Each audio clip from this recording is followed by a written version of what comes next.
ಯಾದಗಿರಿಯ ಧರ್ಮಾಪುರ ಬೆಟ್ಟ ಪ್ರದೇಶದಲ್ಲಿ ಬೆಂಕಿ ಕಾಣಿಸಿಕೊಂಡಿದೆ. ಬೆಳಗಿನ ಜಾವ ಏಕಾಏಕಿ ಬೆಂಕಿ ಕಾಣಿಸಿಕೊಂಡಿದ್ದು, ಅಗ್ನಿ ಅವಘಡದಿಂದ ಹಲವು ಗಿಡ ಮರಗಳು ನಾಶವಾಗಿವೆ. ಬೆಟ್ಟ ಪ್ರದೇಶದ ಸುತ್ತಲೂ ಬೆಂಕಿಯ ಕೆನ್ನಾಲಿಗೆ ವ್ಯಾಪಿಸಿದ್ದು, ಅರಣ್ಯಾಧಿಕಾರಿಗಳು ಸ್ಥಳಕ್ಕೆ ಭೇಟಿ ನೀಡಿ ಬೆಂಕಿ ನಂದಿಸುವಂತೆ ಒತ್ತಾಯಿಸಿದರು.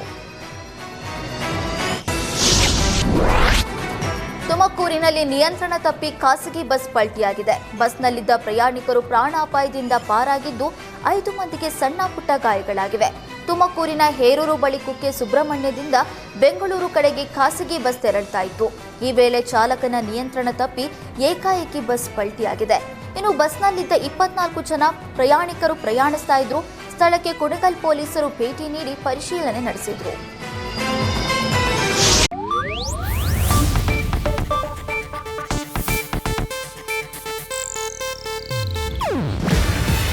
ಇದು ಏಷ್ಯಾನೆಟ್ ನ್ಯೂಸ್ ನೆಟ್ವರ್ಕ್ ಪ್ರಸ್ತುತಿ. ನೀವು ನೋಡ್ತಿದ್ದೀರಾ ಏಷ್ಯಾನೆಟ್ ಸುವರ್ಣ ನ್ಯೂಸ್.